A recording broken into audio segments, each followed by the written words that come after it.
श्री गुरुदेव दत्त. श्री गुरु दत्तात्रय प्रभूंना माझा नमस्कार असो. श्री श्रीपाद श्री वल्लभांना माझा नमस्कार असो. श्री नृसिंह सरस्वती महाराजांना माझा नमस्कार असो. श्री स्वामी समर्थ महाराजांना माझा नमस्कार असो. श्री गुरु चरित्र अध्याय 3. श्री गणेशाय नमः. येणे परी सिद्धमुनी सांगता झाला विस्तारोनी, संतोषोनी नाम करणी विनवितसे मागुती. जय जया सिद्धमुनी तू तारक या भवारणी, संदेह होता माझे मनी आजी तुवा फेडले. ऐसे श्री गुरु महिमान तुम्ही निरोपिले ज्ञान, आनंदी झाले माझे मन तुझे धर्मे स्वामिया. कवने ठाई तुमचा वासू, नित्य तुम्हा कोठे ग्रासू, होऊ आता तुमचा दासू म्हणून चरणी लागला. कृपानिधी सिद्ध मुनी तया शिष्या लिंगोनी, आशीर्वचन देऊनी सांगे श्री गुरुचरित्र. श्री गुरुचरित्र महिमान तेची आम्हा अमृतपान, सदा सेवितो याची गुणे म्हणून पुस्तक दाखविले.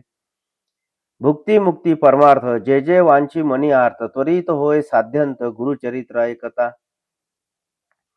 धनाभ्यासी अक्षय धन पुत्र पौत्रादि गोधने, कथा ऐकता होय जाणे ज्ञान सिद्धी तात्काळी. जे भक्तीने समस्त एक पठती ऐकती मनुष्य लोक, काम्य होय तात्कालिक निपुत्रिका पुत्र होती. ग्रह रोगादि पीडन न होत व्याधी कधी जाण, जरी मनुष्य असे बंधन त्वरित सुटे ऐकता. ज्ञानवंत शतायुषी ऐकता होय भरवसी, ब्रह्म हत्यादी पापनाशी एक चित्ते ऐकता. इतुके ऐकोणी ते अवसरी, नामधारक नमस्कारी, स्वामी माते तारी तारी कृपानिधी सिद्धमुनी. साक्षात्कारे गुरुमूर्ती भेट लागी, मज जगज्योती होती वासना मज चित्ती, गुरुचरित्र ऐकावे. गुरुचे महिमान ऐको कानी, सांगीजे स्वामी विस्तारोनी, अंधकार असता रजनी सूर्योदया परी करी. इतुकी या अवसरी सिद्ध योगी अभय करी, धरुनिया सव्य करी घेऊन गेला स्वस्थान. अमरजा संगम भीमरथी, जैसा ठाव ज्ञानपंथी, कल्पवृक्ष अश्वत्थी बैसोनी सांगे ज्ञानोदय. ऐकोणी सिद्धाचे वचन, संतोषे नामधारक गहन, क्षण क्षणा करी नमन, करुणा वचने करुणिया. जी मी संसार सागरी बुडलो, तापत्रय पुरी, भक्षिले क्रोधादी जलचरी, अज्ञान जाळे वेष्टिलो. ऐशी कृपा उपजवनी, विनवितसे नाम करणी, मस्तक सिद्धाचे चरणी, नासिता झाला तये काळी. तव बोलिले सिद्ध मुनी, उठवीतसे आश्वासनी, न धरी चिंतामणी, साकडे फेडीन तुझ्या हातात. ज्यांसी नाही दृढ भक्ती, सदा दैन्य कष्टती, श्री गुरुवरी बोल ठेविती, अविद्या माया वेष्टुन्या. संशय धरोनी मानसी, श्री गुरु काय देईल मनसी, त्यागुणे हा भोग भोगिसी, नाना चिंते व्याकुळित. सांडोनी संशय धरी निर्धार, गुरुमूर्ती देईल अपार, सहज गुरु कृपा सागर, तुझ नुपेक्षु सर्वथा. ऐसा श्री गुरु परब्रह्ममूर्ती, ख्याती असे श्रुती स्मृती, संदेह सांडुनी एक चित्ती, ध्याय पदाब्ज श्री गुरुची. स्वामींनी निरूपिले जे सकळ, झाले माझे मन निर्मळ, वेद लागला असे केवळ, चरित्र ऐकावे श्री गुरुचे. गुरु त्रिमूर्ती ऐको कानी, का अवतरले मनुष्योनी, सर्व सांगावे विस्तारोनी, म्हणून चरणी लागला. मग काय बोले योगींद्र, बारे शिष्या पूर्णचंद्र, तू माझा बोध समुद्र, कैसे मन उल्हासविले. हिंडता आलो सगळ क्षिती, नव्हे कवना ऐशी मती, गुरुचरित्र न पुसती, तू ते देखिले आजी आम्ही. ज्यासी इह परित्रीची असे चाड, त्यासी ही कथा असे गोड, त्रिकर्णे करू निया दृढ, एक चित्ते ऐकीची. तू भक्त केवळ श्री गुरुचा, म्हणून बुद्धी झाली उंचा, निश्चय मानी माझी वाचा, लाधेल चारी पुरुषार्थ. गुरुचरित्र कामधेनु, वेदशास्त्र संमत जान, अवतार झाला त्रयमूर्ती आपण, धरोनी नरवेश कलियुगी. कार्याकारण अवतार होऊन येती हरिहर, उतरावया भूमीचा भार, भक्तजन तारावया.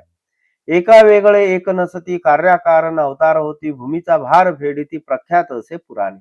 सांगेन साक्ष आता तुझ, अंबऋषी म्हणजे द्विज, एकादशी व्रताची एकाज, विष्णूसी अवतार करविले.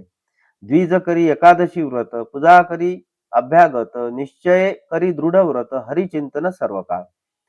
असो त्याची या व्रतासी, भंग करावया आला ऋषी, अतिथी होनी द्वादशीसी, पातला मुनी दुर्वास. ते दिवशी साधन द्वादशी घडी एक, आला अतिथी कारणिक, अंबऋषीस पडला धाक, केवी घडो म्हणोनिया. ऋषी आले देखोनी, अंबऋषीने अभिवंदोनी, अर्ध्यपाद देवोनी पूजा केली उपचारे. विणवीतसे ऋषेश्वरासी, शीघ्र जावे स्नानासी, साधन आहे घटिका द्वादशी, यावे अनुष्ठान सारोनिया. ऋषी जाऊनी नदीसी अनुष्ठान करीती विधीसी विलंब लागता तयासी आली साधन घटिका. व्रतभंग होईल म्हणून पारणे केले तीर्थ घेऊनी नाना प्रकार पक्वांनी पाक केला ऋषीसी. तवा आले दुर्वास देखा पाहुनी अंबऋषीच्या मुखा म्हणे भोजन केलेसी का अतिथी विन दुरात्मया. शाप देता ऋषेश्वर द्विजय स्मरला शारंगधर करावया भक्तांचा कैवार टाकून आला वैकुंठा. शापिले ऋषीने द्विजासी जन्मावे गा अखिल योनिसी तव पावला ऋषिकेशी येऊनी जवळ उभा ठेला. मिथ्या नव्हे ऋषीचे वचन द्विज धरिले श्री विष्णूचे चरण भक्तवत्सल ब्रीद जाण तया महाविष्णूचे. विष्णू म्हणे दुर्वासासी तुआ शापिले अंबऋषीसी राखीन आपुल्या दासासी शाप आम्हासी तुम्ही द्यावा. दुर्वास ज्ञानी ऋषीश्वर केवळ ईश्वर अवतार फेडावया भूमिभार कारण असे पुढे म्हणत असे. परोपकारा संबंधेसी शाप द्यावा विष्णूसी भूमिभार फेडावयासी कारण असे म्हणून या. ऐसे विचारवोनी मानसी दुर्वास म्हणे विष्णूसी अवतारुनी भूमीसी नाना स्थानी जन्मावे. ऐसे 10 अवतार झाले कथा असेल तुआ ऐकिली महाभागवती विस्तारिली अनंत रूपी नारायण. कार्याकारण अवतार होती क्वचित प्रकट क्वचित गुप्ती ते ब्रह्मज्ञानी जाणती मूढ लोक काय जाणे. आणिक एक सांगेन तुझ विनोद झाला असे सहज अनस्वया अत्रीची भाज पतिव्रता शिरोमणी. तिचे घरी जन्म झाले त्रयमूर्ती अवतरले कपट वेश धरोनी आले पुत्र झाले तियेचे. नामधारक पुसे सिद्धासी विनोद कथा निरोपलसी देव येती कपटवेशी पुत्र झाले कवनेपरी. अत्रि ऋषी पूर्वी कवन कवनापासून उत्पन्न मूळ पुरुष तो कवन विस्तारोनी सांगमज. म्हणे सरस्वती गंगाधर पुढील कथेचा विस्तार ऐकता होय मनोहर सकलाभिष्टे लादती. इति श्री गुरुचरित्रामृते परमकथा कल्पतरू श्री नृसिंह सरस्वती उपाख्याने सिद्ध नामधारक संवादे अंबरीश व्रत निरूपणम नाम तृतीयोध्यायः. श्री गुरुदत्तात्रयार्पणमस्तु. श्री गुरुदेव दत्त. श्री गुरुदेव दत्त. श्री गुरुदेव दत्त.